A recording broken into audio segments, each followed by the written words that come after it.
Salut à tous, c'est Alex le serveur et cette fois-ci dans Lost Level, je vous emmène au Paris Games Week, le plus grand salon français du jeu vidéo. Allez, c'est parti, on y va tout de suite. Ah, le Paris Games Week. En 3 éditions seulement, ce salon est devenu le rendez-vous incontournable pour les gamers qui veulent découvrir tous les jeux qui sortent à la fin de l'année. Cette édition 2012, qui s'est déroulée du 31 octobre au 4 novembre au Parc des Expositions de la Porte de Versailles, s'est étalée sur 30 000 mètres carrés. Parmi les stands, il y avait bien sûr ceux des constructeurs, Nintendo, Microsoft et Sony, mais aussi ceux des éditeurs comme par exemple Activision, Electronic Arts, Ubisoft ou Square Enix. Au total, 70 exposants ont répondu présents à l'appel. Il y avait beaucoup de jeux à découvrir et à tester, beaucoup d'événements et de tournois auxquels assister ou même participer, et bien sûr, dans les allées, il y avait beaucoup de monde à croiser. En effet, il y a eu cette année près de 212 000 visiteurs contre 180 000 l'année dernière.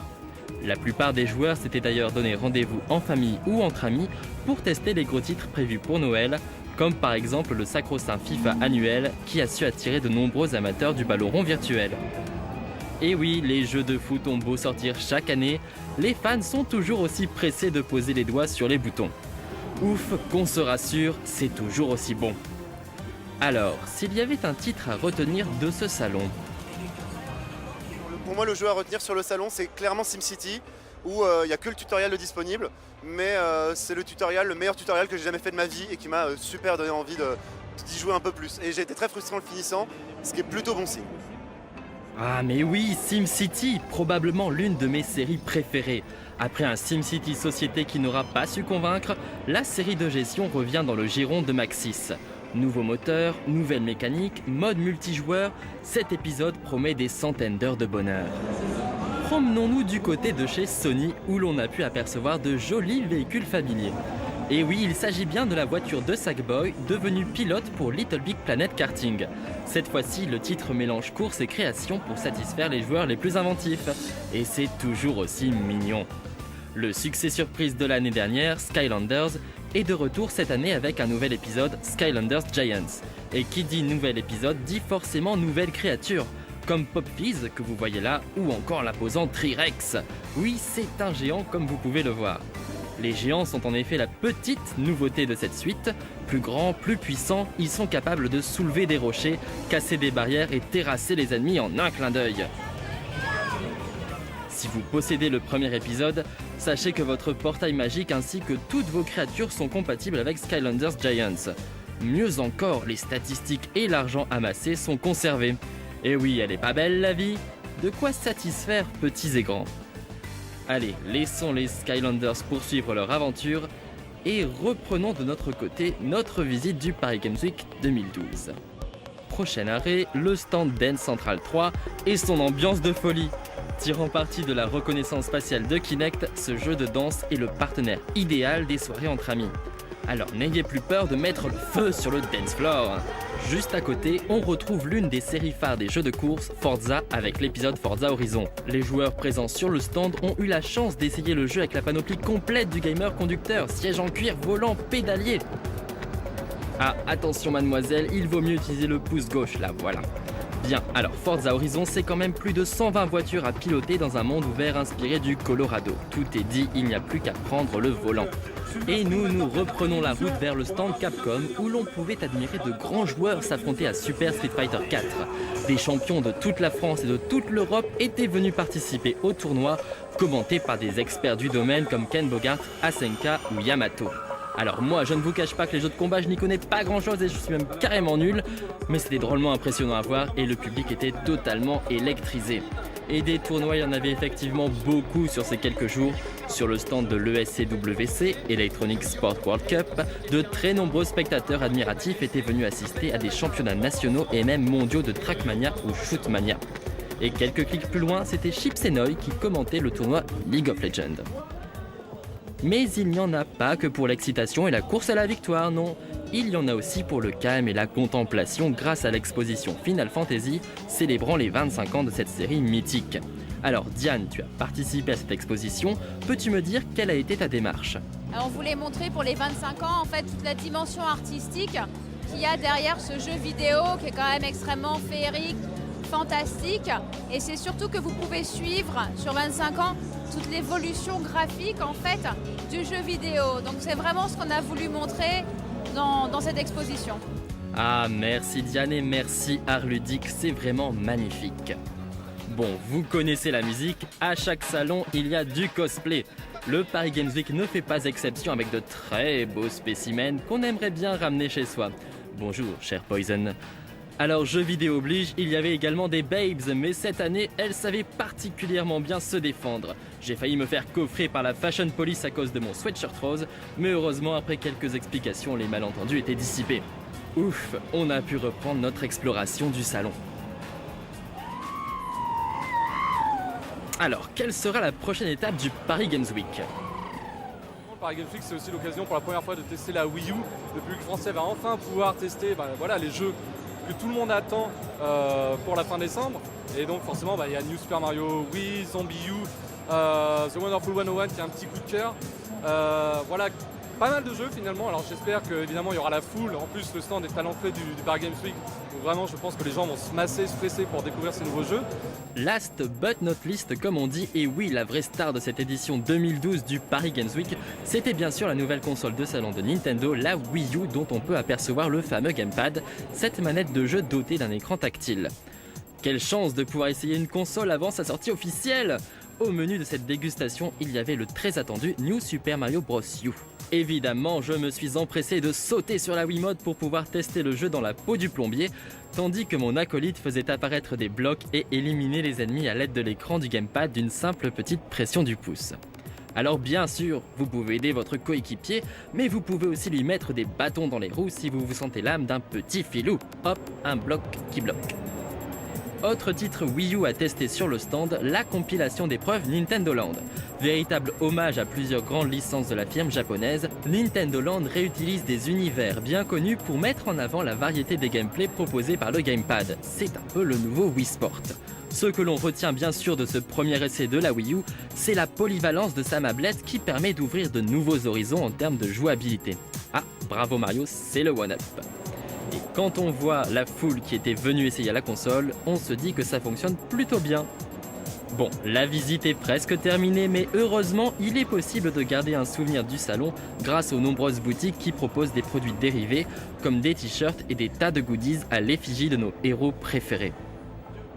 Les plus cultivés préféreront néanmoins se diriger vers l'espace librairie qui propose une sélection des meilleurs ouvrages sur le jeu vidéo.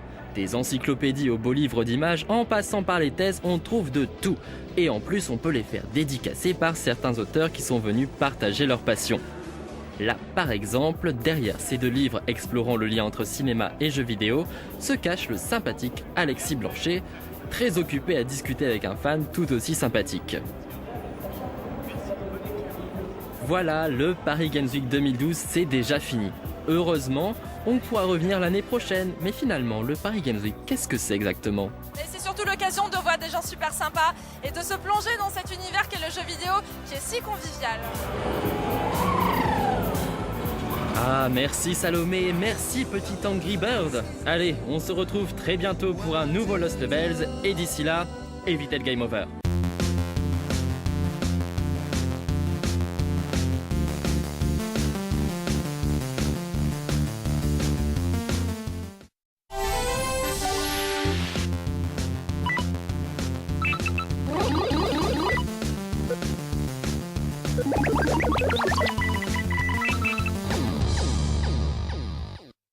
Salut à tous, c'est Alex le serveur et cette fois-ci dans Lost Level, je vous emmène au Paris Games Week, le plus grand salon français du jeu vidéo. Allez, c'est parti, on y va tout de suite.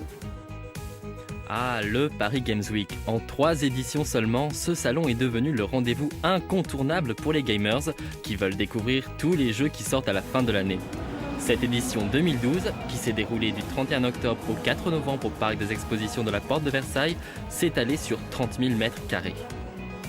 Parmi les stands, il y avait bien sûr ceux des constructeurs, Nintendo, Microsoft et Sony, mais aussi ceux des éditeurs comme par exemple Activision, Electronic Arts, Ubisoft ou Square Enix. Au total, 70 exposants ont répondu présents à l'appel. Il y avait beaucoup de jeux à découvrir et à tester, beaucoup d'événements et de tournois auxquels assister ou même participer, et bien sûr, dans les allées, il y avait beaucoup de monde à croiser. En effet, il y a eu cette année près de 212 000 visiteurs contre 180 000 l'année dernière. La plupart des joueurs s'étaient d'ailleurs donné rendez-vous en famille ou entre amis pour tester les gros titres prévus pour Noël, comme par exemple le sacro-saint FIFA annuel qui a su attirer de nombreux amateurs du ballon rond virtuel. Et oui, les jeux de foot ont beau sortir chaque année, les fans sont toujours aussi pressés de poser les doigts sur les boutons. Ouf, qu'on se rassure, c'est toujours aussi bon. Alors, s'il y avait un titre à retenir de ce salon, Pour moi, le jeu à retenir sur le salon, c'est clairement SimCity, où il n'y a que le tutoriel de disponible, mais c'est le meilleur tutoriel que j'ai jamais fait de ma vie et qui m'a super donné envie d'y jouer un peu plus. Et j'ai été très frustré en le finissant, ce qui est plutôt bon signe. ah mais oui, SimCity, probablement l'une de mes séries préférées. Après un SimCity Société qui n'aura pas su convaincre, la série de gestion revient dans le giron de Maxis. Nouveau moteur, nouvelle mécanique, mode multijoueur, cet épisode promet des centaines d'heures de bonheur. Promenons-nous du côté de chez Sony où l'on a pu apercevoir de jolis véhicules familiers. Et oui, il s'agit bien de la voiture de Sackboy devenue pilote pour Little Big Planet Karting. Cette fois-ci, le titre mélange course et création pour satisfaire les joueurs les plus inventifs. Et c'est toujours aussi mignon. Le succès surprise de l'année dernière, Skylanders, est de retour cette année avec un nouvel épisode, Skylanders Giants. Et qui dit nouvel épisode dit forcément nouvelle créature, comme Pop Fizz que vous voyez là, ou encore l'imposant Trirex. Oui, c'est un géant comme vous pouvez le voir. Les géants sont en effet la petite nouveauté de cette suite. Plus grands, plus puissants, ils sont capables de soulever des rochers, casser des barrières et terrasser les ennemis en un clin d'œil. Si vous possédez le premier épisode, sachez que votre portail magique ainsi que toutes vos créatures sont compatibles avec Skylanders Giants. Mieux encore, les statistiques et l'argent amassé sont conservés. Et oui, elle est pas belle la vie. De quoi satisfaire petits et grands. Allez, laissons les Skylanders poursuivre leur aventure et reprenons de notre côté notre visite du Paris Games Week 2012. Prochain arrêt, le stand Dance Central 3 et son ambiance de folie. Tirant parti de la reconnaissance faciale de Kinect, ce jeu de danse est le partenaire idéal des soirées entre amis. Alors n'ayez plus peur de mettre le feu sur le dance floor. Juste à côté, on retrouve l'une des séries phares des jeux de course, Forza, avec l'épisode Forza Horizon. Les joueurs présents sur le stand ont eu la chance d'essayer le jeu avec la panoplie complète du gamer conducteur, siège en cuir, volant, pédalier. Ah, attention mademoiselle, il vaut mieux utiliser le pouce gauche, là, voilà. Bien, alors Forza Horizon, c'est quand même plus de 120 voitures à piloter dans un monde ouvert inspiré du Colorado. Tout est dit, il n'y a plus qu'à prendre le volant.